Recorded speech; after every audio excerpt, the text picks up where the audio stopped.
Okay, introduce yourself to those who might not know who you are. My name is Nicer. I'm one of the founding members of Tats Cru. Okay, what borough and neighborhood are you from? Uh, I grew up in the South Bronx in the Longwood section of um, of the Bronx. It's on Southern Boulevard in Longwood. So those that ever seen the movie Beat Street, if you ever seen the characters walking up and down, that's Longwood Avenue. That's we. There was a lot of films that were being made in that neighborhood just because of all the streets that were abandoned and all the rubble and stuff like that. So what ended up happening was we didn't realize it was the epicenter of the film industry's caption of a desolate neighborhood. So I mean, we grew up like that. For us, it was like a normal everyday street to us. Okay, so was it hard growing up in the Bronx? No, I mean, you know what? It wasn't so. I'm pretty fortunate where in the mid '80s or early '80s, we started traveling overseas, and to be a teenager, to be like in a place like England for the first time, it kind of opens up your eyes to like different parts of the world, obviously. But it wasn't till you were being asked questions like, oh wow, it must be dangerous in the South Bronx. It must be, is it, do you need a gun to go to the store? It was retarded questions like that. And it was like, as a kid, you didn't realize you was from a neighborhood that didn't have or poverty stricken, because in reality, as long as you have community and people around you that look out for each other, you never went without. So it was like our building was actually like a community within itself, and then so was this community with the building next to it was another community, and everybody was together. I mean, everyone had open doors, and it was like, you go to a neighbor's house, knock on the door for, milk or sugar. So it was like, we didn't realize that we were poor until I started traveling. I was like, oh wow, we really didn't have much, but we made it happen. Okay, so how did you get introduced to graffiti? Um, so again, I was born in the '60s, and in the '70s, I was a little kid running through the streets, like everyone else was at that time. Some people were into sports, some people were into music, some people, everyone was into something different that was creative, and I gravitated to art just because I always was into drawing and stuff like that. So, as a kid, I was always into like cartoons and comics, but I saw certain things around me that had color, and I realized it was creative. Like I saw a piece on a train once with like I was into comic books, and I saw a train that had a piece on it and a character, and I kind of like in my mind I thought it was like a big rolling comic, because I said, wow, if you look at every comic book cover, it has the name of the superhero on the top. That would be the piece, and then it had a cartoon, which was the superhero underneath it, and then you looked at this train and it was like it had the name and then it had a character alongside it, and then for me I was like, I was intrigued by it. So when I got back to my neighborhood, I started asking people around the neighborhood, like, yo, who does that? How do you do that?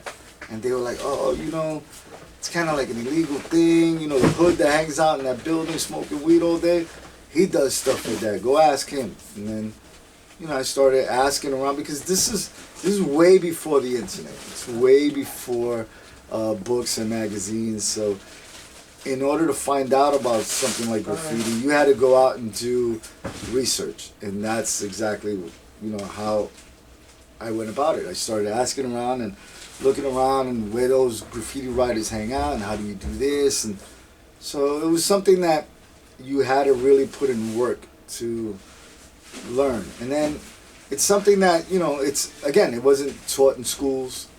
It wasn't shown on television. It wasn't in movies. This is predating the internet. So what ended up happening was how much you learned about it was how much you looked into it. So if you didn't do your research, then, but it's also an art form that you're still learning how to do it. Like I've been doing it 40 plus years, and I'm still learning certain things because it's that creative, kind of thirst to find out more and more and more that makes it still exciting. Okay. How did you come up with your name, Nicer? Oh, back in the '80s, there was a certain time where people would add things to the end of their names. So I wrote nice, and then so there was a time where people would add IZMs at the end of their name. So it would be nice-ism. Or ERs, or one. So it'd be nice one. Or, it was just like a fad. So I had did one of my earliest trains with an ER at the end that lasted so long that people were like, that was you? I'd be like, yeah. They'd be like, and they would introduce me to somebody else as nicer. I'd be like, nah, I write nice. And then it kind of like stuck. And after a while, I gave up like trying to explain it. I was like, nicer sounds like it's a past tense or whatever. I was like, and it's just been with me ever since. Okay. Was that your first graffiti name, or did you have any alias? Oh, I had a million. Well, when you first start out in this art form, you try to find something that's comfortable for yourself. I wrote the most retarded names ever, like Pizzazz. And it was weird. It was like, I've always tried, or you would be in the supermarket and see like, like a name of a company like Draft or something. Like, it was like I've tried so many things, but it wasn't until I was comfortable with nice that I was like, because graffiti's always been based on ego. So if you don't start out with a big ego, you kind of get pushed under the rug. So I figured, what more ego boosting name than nice? So I was like, so I started with that. I mean, I stuck with that one, and then, I'm still using it till today. Okay. What year did you start writing in? Well, I found out about graffiti and started looking into it like in '79, and in '80 was when I was in junior high school, and I guess I started in '80 just because that's when I started using markers, learning how to rack, and so. But I didn't get together with the guys till we all met in a junior in a high school major art class, and it was like a required class to graduate from high school. So we all met in the same art class, and the rest has been history. I mean, we haven't been apart since. Okay. Did you start by yourself, or did you have a partner at the time? I kind of started by myself because everyone starts by themselves, and then you get a partner with somebody like I got your back, you got my back, like that, and like the excitement's the same. Once you find somebody you can pair with, it's the same excitement. So, yeah, I mean, I've had partners throughout, but it's been always something that you're always evolving. So even when you start in graffiti, you have to start with a tag, and then you go from a tag to a throw up. Then the throw up, you go to a simple style piece. And then the simple style piece, then you try your hand at wild style or something like that. So you're evolving your style just to make yourself more well-rounded.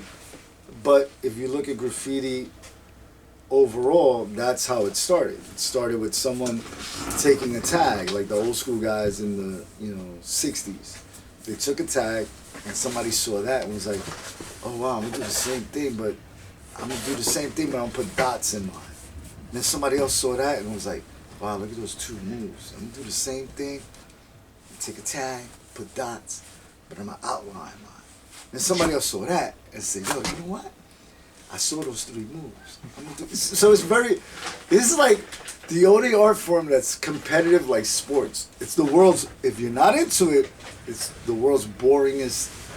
I don't even think that's a word, but it's a boring sport because it's like for somebody that has to observe this being done in front of them, it's like it's time consuming. But for the person that's into it or actually doing it, it's creative ups and downs, like mental, like goods and bads, like it's something you're trying because again, it's not a formula that's being copied. It's something that you put yourself through those motions. But yeah, I mean, graffiti has gone through a big evolution. If you look at it, it started from real humble, tags, which if you look at it, it's kind of like the modern day version of calligraphy, but with a spray can. And then after that, it's like, then it evolved to, like colors and so throughout the years, it's grown and it continues growing because even if you look nowadays, I grew up in an era where it was black books. You drew whatever you was gonna paint that night in a black book, color it in with designers, markers, and then take that book with you to a tunnel or a yard or a layup and paint what you drew on the train. But now, because of the evolution and the modern times, a lot of kids are designing stuff in Photoshop, and so it's like now it's evolved so much that there's so much happening, and it's so fast now that like I'm enjoying watching it. Like half the stuff that I'm watching, I was like, because when we did it, it was originally just New York City, and a little bit in Philadelphia, but then it started traveling. When people were traveling, whether it would be military purposes or just visiting family members in like different parts of the United States, they would bring photos, and then they learned about it over there. This is before books like, which was the Bible back then. It was subway art. It was before that introduction to the rest of the world that, oh wow, look at this movement that's going on in New York City. But when we did it for ourselves, so it was our thing. Like it was kind of like an underground social club. Like only those that were invited or were involved cared or even looked for it. Everybody else in the city didn't care. Like they were like, this is a nuisance. I can't look out the windows. I don't even know what train stop this is. It was like, you know what I mean? It was like, so we were a nuisance to everyone. But for the other writers, it was, like you looked for it and you were like, ooh, that's dope. Like, it was like, it was a different, so it was a subculture that was going on in New York City that the rest of the city didn't care about. Like, they were already going through their own problems. Like, back then, the city was bankrupt. There was no money. There were no programming for kids. So we didn't have, whether it be art or sports or whatever. So, for us, we invented our own programming.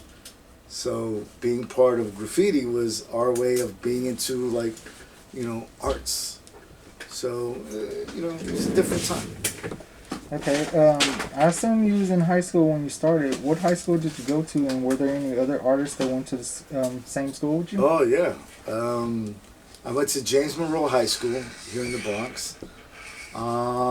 That's where I met BIO and BG. There were other writers in the school. Some came, some went. Poem at one time was with us in school. There's so many others. It's kind of like, but now that you made me think of that question, it's kind of funny how many graffiti writers ran through that school. But yeah, I mean, but the same that was going on in our high school, the same thing was happening in other high schools throughout the city. There was always a gathering in the lunchrooms of graffiti writers that were into. Again, it was kind of like a social club that if you didn't participate in it, you didn't care about it. Who the hell wants to write in the hallway wall or write on the train? Or like, they looked at it like that, like, oh, you guys are wasting your time. But for us, it was an adventure. Okay, who are some of the writers that influenced you at the time? Oh wow.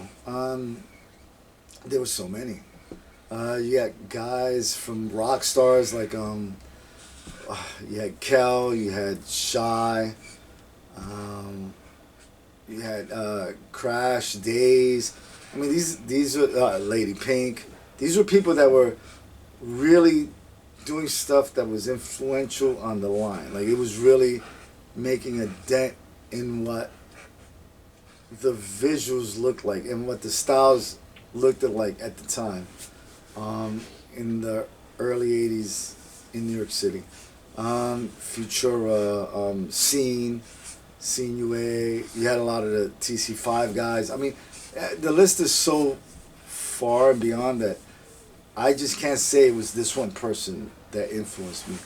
Because in reality, you were so young and you were so thirsty for the knowledge that you would sit there. There was guys on the 6 train like Too Bad that would do these burners that you would never see. Like it was just, it was phenomenal. Like all these little skinny pipes and lines that way beyond this time. Then you had guys that were doing crazy big productions like Duster, UA, Scene again, UA.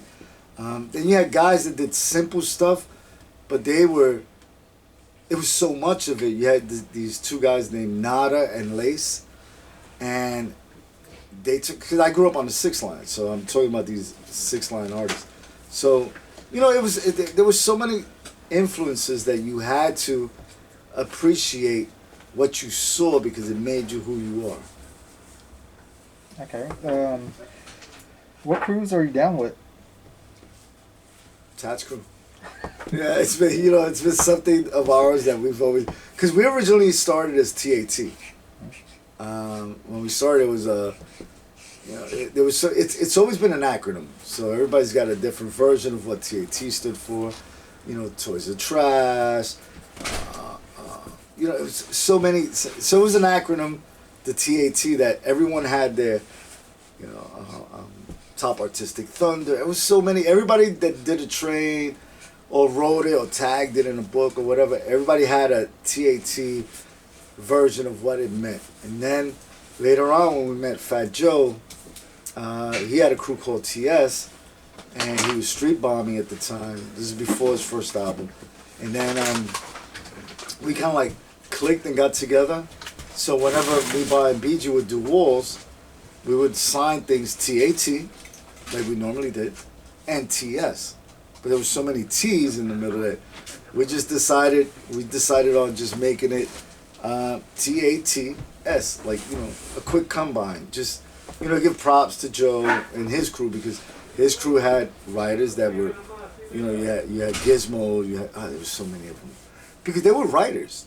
Like TS was actually a graffiti crew, not a rap crew. And then that's why sometimes we'll be places painting and he'll be like, oh, I'm going to the studio.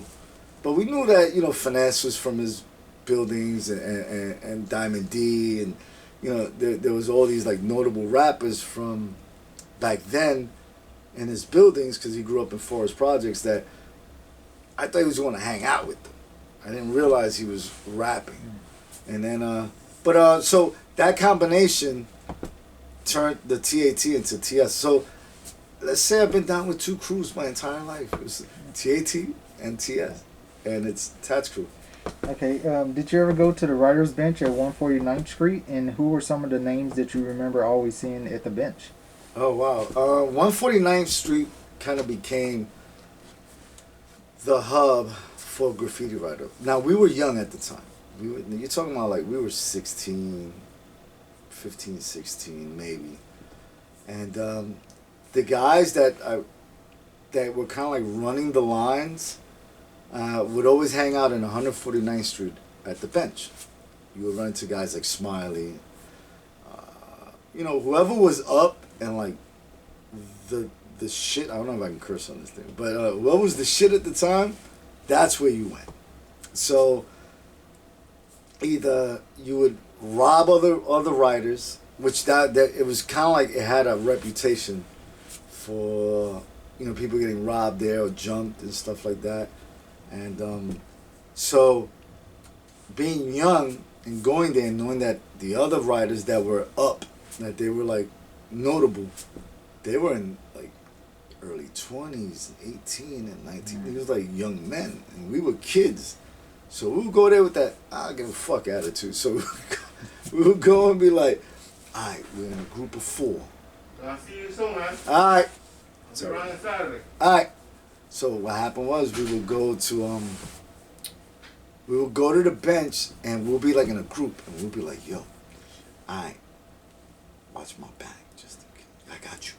Got me, man. I got you. Like, we would like prep, because we were kids. Like, you know, it was intimidating because you're around these guys that, first of all, let's break down graffiti. It's an illegal art form. Who does graffiti? Criminals. You're a criminal. If you really did graffiti, you're a criminal.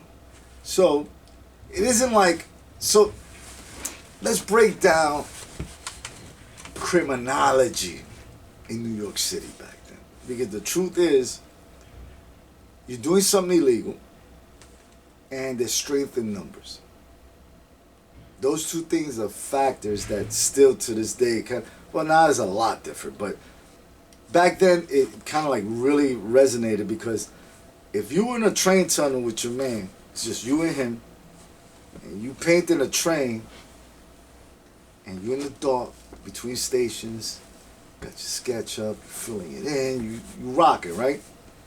And you could see down because between the wall and the train, it's probably like a 4-foot space, right? 3 to 4 foot space. But you look down the between the wall and the train, you look down the tunnel, and you see silhouettes of like 5 guys coming. You can't make them out because you're in the dark. So you have 2 choices to make. 1, you stay to see who's that. Or 2, you pack your shit and you leave.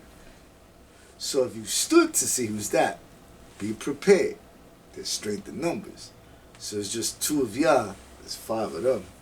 If they want to come and run your paint, which that's what we used to call, like when they steal your shit, we used to call it run it.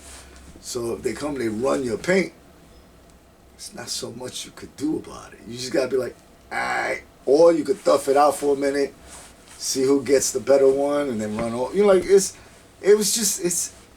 because it isn't like you get robbed for your paint and you could run into the street, stop a cop car and be like, hey, listen, while I was painting illegally and trespassing, and with stolen paint, painting a New York City subway, I got robbed for my paint. Cops ain't gonna do nothing because everything you just said is illegal. So it was that mind frame back then. So it was like going to the bench was that kind of, you always had to have that in front of the streets. Anything could kick off. Just everybody have each other's back. And that's why a crew back in New York City, back in the 80s was fundamental, because it was something that was actually you had to have. If you was by yourself, you wouldn't be around that long, because, you know, again, there's street rules apply. There's strength in numbers. Mm-hmm. So we've been pretty fortunate that we've been together since 1980, and it's now 2020, and it's like I still can't get rid of these guys. Okay, what lines did you write on, and did you king any? Nah, you know what? I was more like so our group was kind of like 11 deep, right? And sometimes I would go and hang out and watch them paint and just chill. You know, go do some insides with whatever paint I had, or do a little piece while they was doing a production. And then sometimes I would go and do a production, and they would come and hang out and what. See, it's kind of like a sport that you participate in, because if you're part of the team and one of the team members makes it to the playoffs, you went to represent because you're part of the team.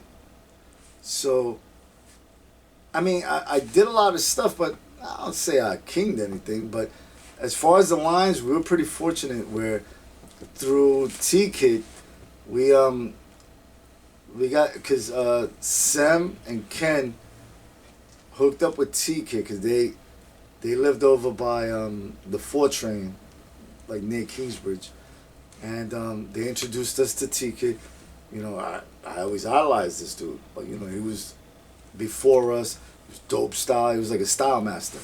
So when we met him, he was kind of like the overseer or like the gatekeeper of this yard called the Ghost Yard.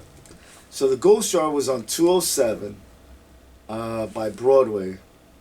And the thing was that yard was a repair yard. So trains from all over New York City, every line, would go to this yard to get repaired. So when you got in there, it was like a fairy tale, like a dream come true. It was like, you don't have to go to Queens to paint a Queens train. It's right there. You ain't got to go to Brooklyn to hit a Brooklyn line train. It was right here. And everything was there. Every number line, every letter line. So it was like, oh, shit, you hit the jackpot. So we started to paint in the Ghost Yard, and that's how we got to places, and people around the city got to know of us, because we would have never gone to those lines, like deep, way out in like parts of Brooklyn or parts in Queens, and you know, like places that we wouldn't go to those yards because we knew, again, the rules of the street applied. Like, what you doing in my yard? Dude? Like, you ain't from around here, you from the Bronx. What the hell you doing? Like, so instead of running into those situations, we had it all in one little spot. So we were like, ooh. So that's how kind of like some of the city got to know who we were. It was because they would see our stuff running on their lines once the motors got repaired in that motor yard. So. Okay, what was your peak years on the subway? Oh, I would say we had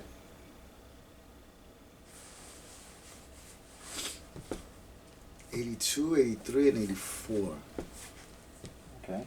What was some of your favorite layups to hit back in the days, if any? Oh, the above ground ones, I would say between Castle Hill and Zariga. There used to be this YMCA parking lot with the building there. So whenever you painted on an above ground layup, the issue was always being spotted from the residential buildings, either across the train tracks or across the street. Like, you know, wherever they could see you. You remember the train lights are off, it's dark, it's like 11 o'clock at night. Ain't that many people out in the streets. Trains were running far and few. So we had a lot of time in between trains passing to pull something off. So, but whenever you painted that spot was dope because there was no buildings across the street. It was like this huge building that was actual YMCA, so at night it was closed and had a big parking lot next to it. So you had about 4 or 5 cars you could paint on without, you know, anyone really noticing you walking back and forth on the tracks. That was one spot. And then the next station over was Zariga to Westchester Square. They had the same kind of setup on that same side of the street where it was a cemetery. So ain't nobody in the cemetery gonna call the cops. So it was like, that was a dope spot. But my favorite station was in the wintertime. They would put the trains underground to warm the motors up for the next morning. So the express track is the middle lane. So that runs express. In the evening, there's no express. So express is used for going to work in the morning. So it's usually downtown